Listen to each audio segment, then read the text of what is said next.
Frédéric Mérand, je vous souhaite la bienvenue à Arrêt sur le monde. Aujourd'hui à l'émission...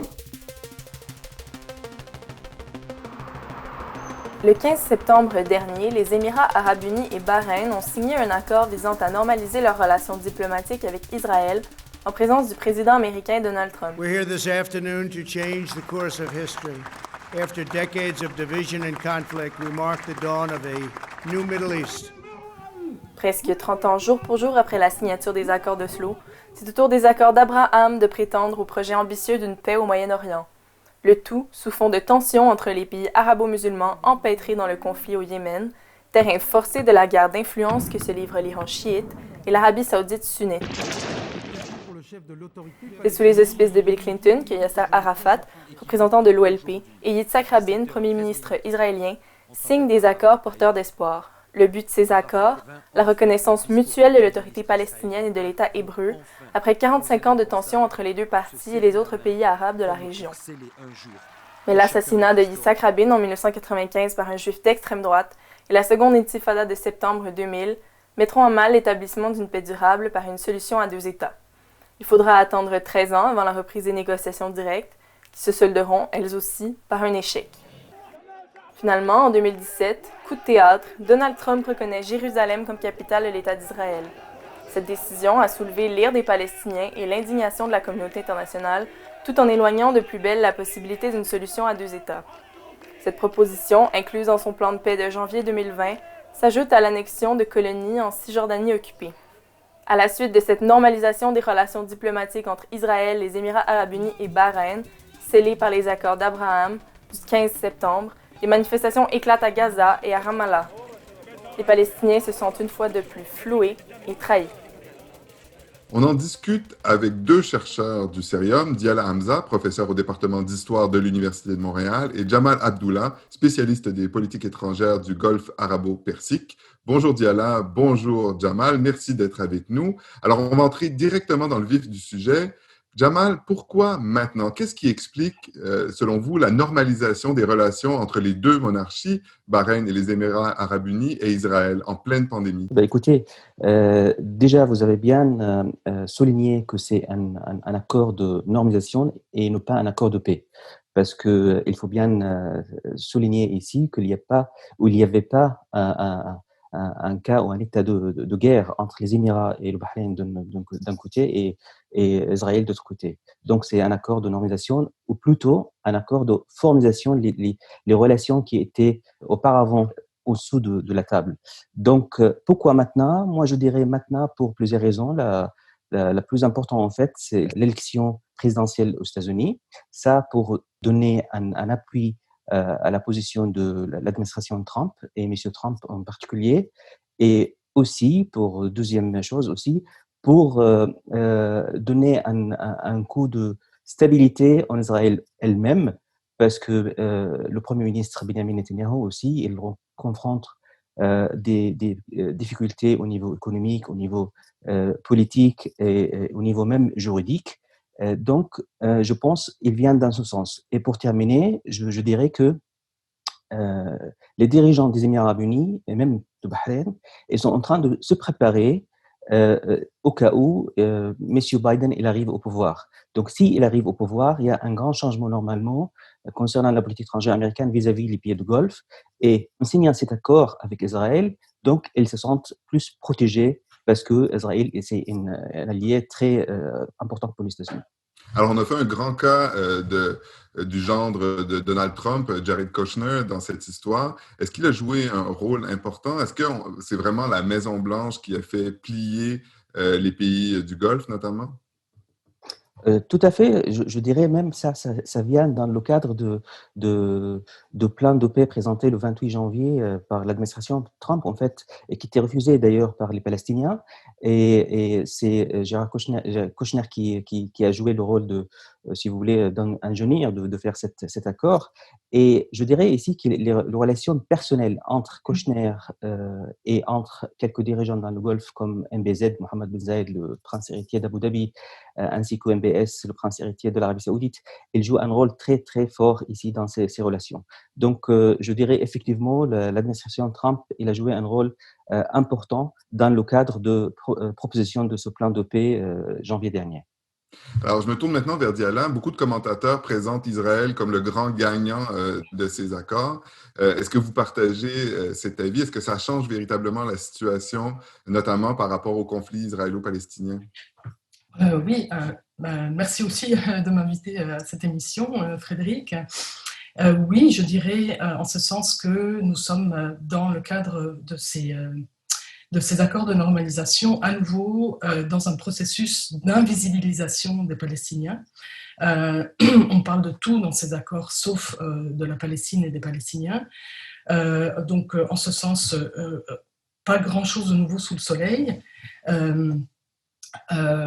Du point de vue des gains pour les Palestiniens, du point de vue du soi-disant processus de paix. Et pourquoi est-ce que effectivement Israël sort le grand gagnant, au moins économiquement parlant, de ces accords? Je ne suis pas sûre de ce que ces accords de normalisation vont apporter au niveau intégration régionale, au niveau intégration même économique, au niveau tourisme, au niveau tout ce que vous voulez. Mais c'est clair qu'au travers de ces accords de normalisation, ce qui est extraordinaire, c'est de voir comment pardon, Israël a réussi en fait à transformer ce qui pouvait paraître comme un boulet en termes de droit international, l'occupation des territoires palestiniens, en avantage, puisque clairement les territoires palestiniens colonisés sont le terrain d'expérimentation, des armements de pointe des Israéliens, des instruments de surveillance, de toute cette technologie de la surveillance et du contrôle des populations dont sont très friands les pays du Golfe, qui cherchent justement à acquérir ces technologies-là. Donc, double gain, en fait, oui, je dirais, pour Israël. Jamal a mentionné le fait qu'il y avait des élections américaines, évidemment, qui vont aussi avoir un impact. Jamal, il y a une dimension géopolitique aussi qui va au-delà des relations entre, par exemple, les Émirats arabes unis, Bahreïn, Israël et les États-Unis. Il y a la Turquie, il y a l'Iran qui se sont prononcés contre cet accord. Il y a aussi beaucoup d'autres pays qui sont restés plutôt silencieux. La Ligue arabe a même refusé de condamner explicitement l'accord. Jamal, est-ce que ce silence et ce refus de condamner cet accord vous surprennent? Oui et non. Oui, parce que effectivement, c'est pas normal. Un silence absolu.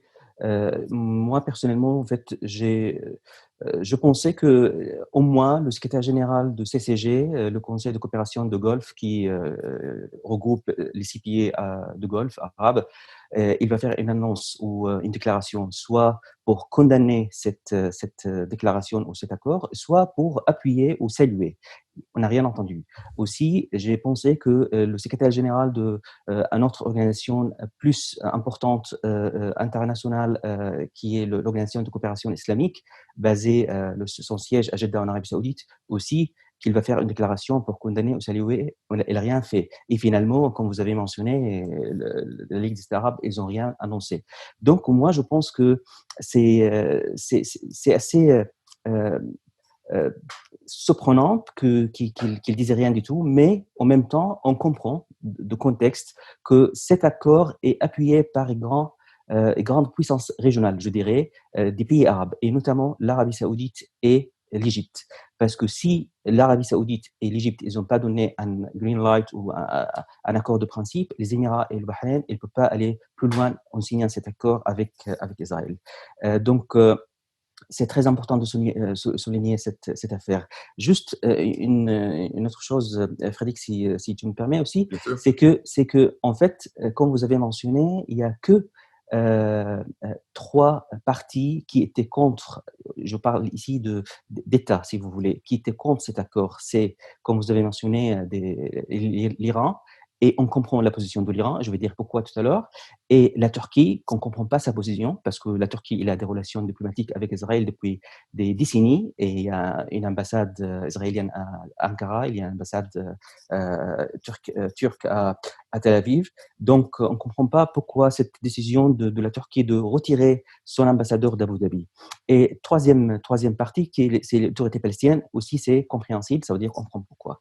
Donc, moi, je dirais, je vais aller plus loin dans mon analyse, Frédéric, c'est qu'en fait, cet accord, c'est pas un accord de paix, c'est pas un accord de faire des relations diplomatiques. C'est plus loin que ça. En fait, on se rappelle tous qu'il y a deux États arabes, c'est l'Égypte en 79 et la Jordanie en 94. Ils ont signé des accords de paix. Mais cette fois-ci, les Émirats et le Bahreïn, ils signent des accords de normalisation. Moi, je dirais même des accords de coalition.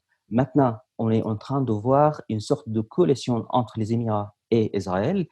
On est en train de voir, je ne serais pas surpris dans quelques semaines, quelques mois, s'il y a une base militaire israélienne qui sera plantée à Abu Dhabi ou à Dubaï. Et la réaction, quand vous parlez tout à l'heure de changement géopolitique, la réaction de l'Iran, ça sera très violente, si vous voulez, quand il voit à quelques kilomètres à travers le golfe arabo-persique qu'il y a des troupes israéliennes. Donc, c'est plus loin, plus profond, si vous voulez, qu'un accord d'échange diplomatique. Mais justement, je voudrais en revenir à ça, parce qu'il y a les relations stratégico-diplomatiques entre les dirigeants, mais il y a aussi le sentiment des populations. Et la cause palestinienne a été la grande cause dans la région au sein des populations arabes depuis presque 50 ans. Alors, la question que j'aimerais poser peut-être d'abord à Diala et ensuite à Jamal, c'est de savoir comment réagissent les sociétés civiles, les mouvements sociaux. Est-ce qu'il y a eu, par exemple, à la fois en Palestine, mais aussi à l'extérieur, un épuisement, une fatigue par rapport à cette situation israélo-palestinienne, ou est-ce qu'on doit s'attendre à ce qu'il y ait des réactions assez fortes contre justement cette évolution qui semble rapprocher un certain nombre d'alliés américains et Israël dans les prochaines années? D'abord, Diala. Oui, non, je pense que c'est la grande question. Effectivement, ces accords montrent, consomment, si vous voulez, la rupture, s'il fallait encore une, entre ces autocraties qui ne représentent rien d'autre qu'elles-mêmes, et finalement les relations et les intérêts de leur grand patron américain. Et la rue, la société civile, qui s'est largement mobilisée, en fait, très largement mobilisée à Bahreïn, dans les Émirats, dans le reste du Golfe, et en Palestine, bien entendu.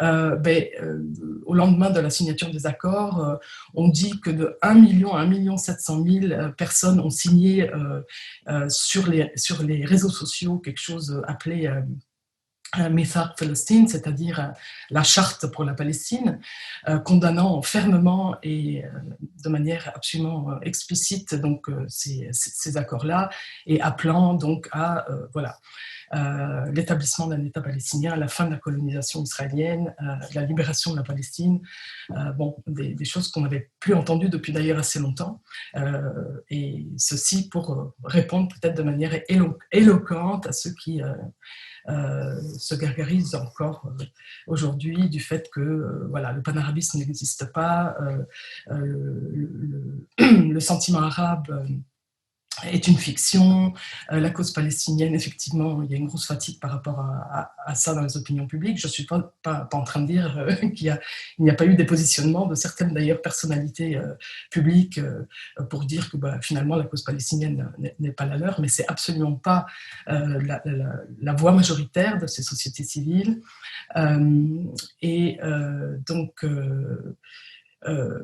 Oui, on peut s'attendre à ce qu'il y ait encore une fois, au travers donc de l'invocation de la situation palestinienne, des revendications politiques internes à ces États qui sont, ne l'oublions pas, et avant tout, sévèrement, violemment réprimés par leurs États. Rappelons-nous la répression sanglante des soulèvements de 2011 au Bahreïn, qui avait d'ailleurs été évidemment écrasé par les chars saoudiens et le soutien émirati au Bahreïn.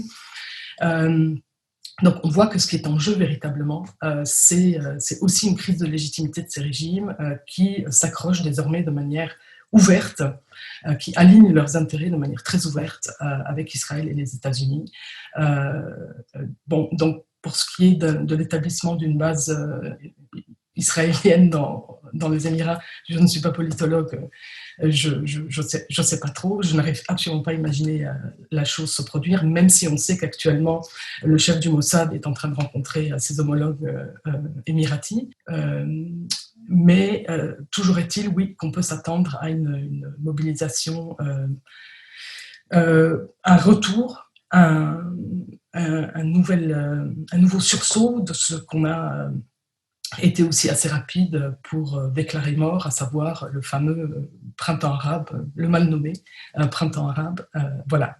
Ces accords ont au moins eu pour vertu, est-ce que c'est une vertu, l'avenir le dira, mais de resserrer enfin les liens, de réveiller les Palestiniens et de leur permettre, les deux factions divisées depuis au moins 2006, c'est-à-dire le Hamas à Gaza et l'autorité palestinienne sur la Cisjordanie, de se reparler et de prévoir des élections dans les 6 mois qui viennent.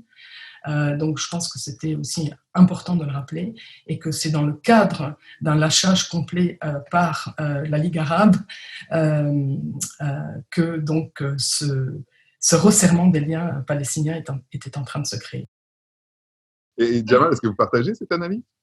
Bah, écoutez, moi, si tu me permets, Frédéric, je vais reprendre la question, en fait, et je vais essayer de l'analyser de macro jusqu'au micro, si vous voulez. Donc, pour mettre le contexte, en fait, cet accord, si vous voulez, en fait, il est partagé dans 4 aspects. Un aspect, 3 ou 4 aspects. Un aspect juridique, c'est-à-dire droit international, tout d'abord, droit international, donc droit.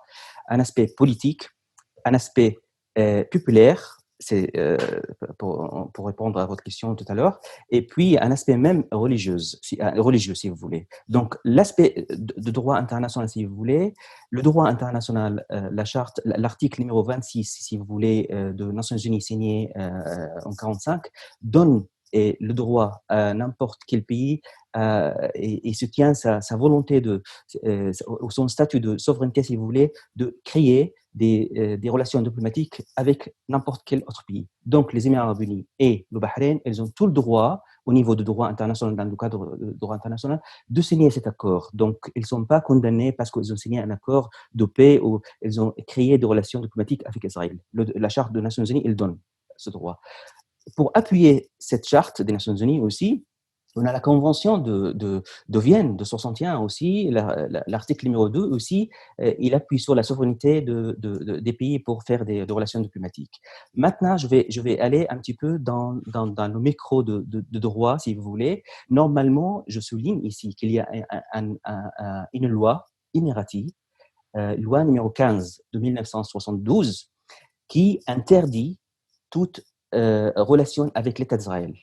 Donc, cette loi signée en 1972 a été annulée le 29 août dernier par la loi numéro 4 de cette année, 2020. Il a annulé la loi numéro 15 pour créer cette relation avec Israël et faire la relation. Donc ça, c'est au niveau, si vous voulez, droit international.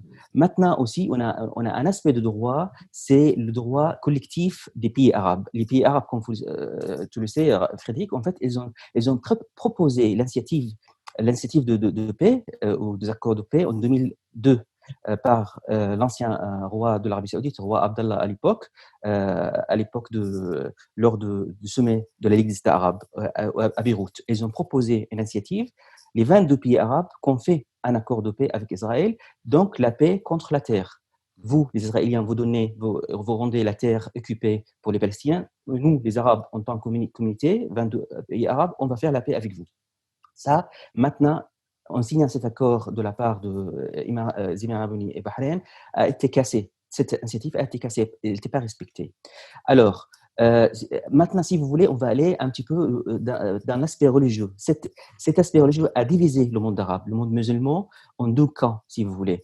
Il y a des fatwas maintenant. Fatwas, ça veut dire il y a des appuis par des hommes religieux, soit qui saluent cet accord, et il donne des exemples à l'époque du prophète Mohammed, quand il était à la Médine. Donc, il a fait des accords de paix avec les tribus juives qui étaient là-bas. Et il y a d'autres camps qui disent que c'est impossible, c'est péché, il ne faut pas faire un accord avec les Juifs ou avec l'État d'Israël. Donc, il a divisé le monde. Maintenant, j'arrive à votre question et répondre à votre question. Je dirais, Je vous en remercie. voilà, mais c'était important de mettre le cadre et le contexte, Frédéric. En fait, moi, je dirais la rue et la population arabe est divisée. Depuis en fait l'arrivée au pouvoir de roi Salman en Arabie Saoudite en 2015 et si vous voulez, son fils, c'est-à-dire BS, Mohammed bin Salman, en tant que prince héritier, en fait, tout change dans la région du Golfe. Ça veut dire la région du Golfe, depuis 2015 jusqu'à maintenant, ce n'est pas le même avant 2015. Donc maintenant, il y a beaucoup des jeunes qui soutiennent, si vous voulez, la nouvelle direction ou les nouveaux dirigeants de cette région. Donc aussi, ils sont divisés entre un camp qui soutient cet accord et un camp qui refuse et qui condamne cet accord. Merci beaucoup pour l'explication. En fait, c'est très utile. On a l'impression que le gouvernement américain a décidé de privilégier la stabilité régionale et la consolidation de ses alliances au prix des revendications traditionnelles de la Palestine et peut-être au prix aussi de cette solution des deux États qui était préconisée depuis les accords d'Oslo. Est-ce que, à votre avis, il y a une voie pour cette solution des deux États? Est-ce que c'est encore un scénario possible dans les prochaines années? Est-ce qu'il y a une voie pour les revendications palestiniennes dans les prochaines années, dans ce contexte qui est extraordinairement tendu en raison notamment des rivalités géopolitiques et de manière générale de l'ébullition de la région? Est-ce qu'il y a encore une place finalement pour la Palestine ou pour la solution des deux États au cours des prochaines années, selon vous? Je commencerai peut-être par Diala. Pour reprendre et renverser en quelque sorte une formule chère à Bush le fils, c'est un nouvel axe du mal qui vient de se mettre en place entre le populisme américain, le populisme israélien et le populisme autocratique des pays du Golfe. On a là un renforcement terrifiant, si vous me le permettez, de régimes pour qui donc leur survie même prime avant toute chose. Ces accords Abraham sont dans la droite ligne de l'accord, enfin du plan de paix entre guillemets prévu par Trump dès le mois de janvier, où encore une fois, je le répète, ce qui est prévu, c'est l'invisibilisation de la Palestine. On passe par-dessus non seulement les Palestiniens, mais aussi les anciens acteurs de cette paix régionale, qui étaient la Jordanie et l'Égypte, les deux premiers pays à avoir signé des accords, comme il a été rappelé tout à l'heure avec Israël. Donc on passe par-dessus la tête de tous ces gens-là pour consolider ces régimes qui répriment la démocratie, les droits humains dans la région. Donc un plan donc, qui surtout ne prévoit plus de Palestine, comme vous le savez, Peace to Prosperity, le plan proposé par Trump en janvier, ne prévoit absolument pas un État souverain, ne prévoit pas d'État palestinien, prévoit des Bantoustans, ne prévoit absolument aucune souveraineté évidemment à cette entité palestinienne complètement fragmentée territorialement parlant, ne prévoit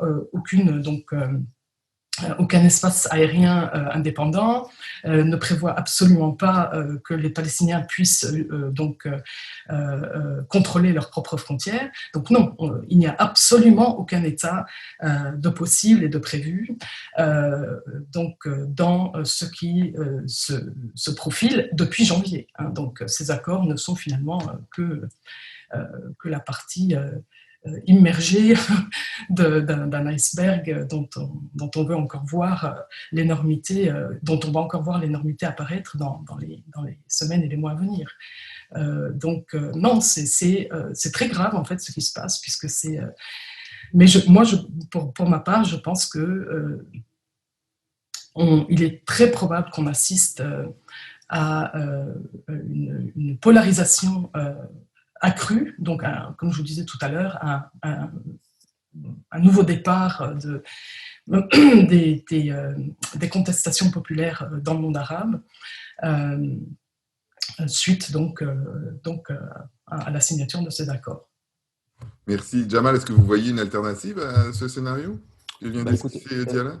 Frédéric, je sais que vous avez 1 minute et 30 secondes. Je termine avec ça, vite fait. Donc, moi, j'appuie votre question en soulignant qu'effectivement, les États-Unis d'Amérique ne souhaitent pas rester dans la région du Golfe. C'est pour ça qu'elle essaye de créer, en fait, dans la région, une coalition qui ressemble à l'OTAN, qu'il appelle l'administration de Trump, l'OTAN arabe ou l'OTAN du monde musulman, qui regroupe les 6 pays du Golfe, plus l'Égypte et la Jordanie, et en intégrant Israël dans ce groupe. Donc, c'est ça qu'ils souhaitent pour quitter cette région et aller plutôt vers la mer de Chine et l'Asie de l'Est et l'Asie du Sud-Est. Donc, maintenant, pour répondre à votre question, je pense que les Palestiniens ils vont pas accepter en fait cet État proposé par l'administration Trump, et ils vont beaucoup appuyer sur les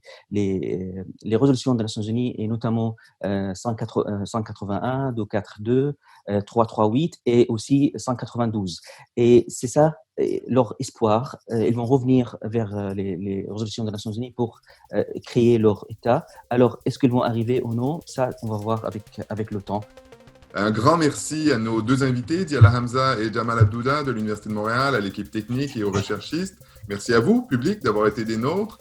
Et j'adresse évidemment aussi mes remerciements au Cerium, à l'Agence France Presse et à Savoir Média qui nous permettent pendant quelques instants de faire un arrêt sur le monde. À la prochaine.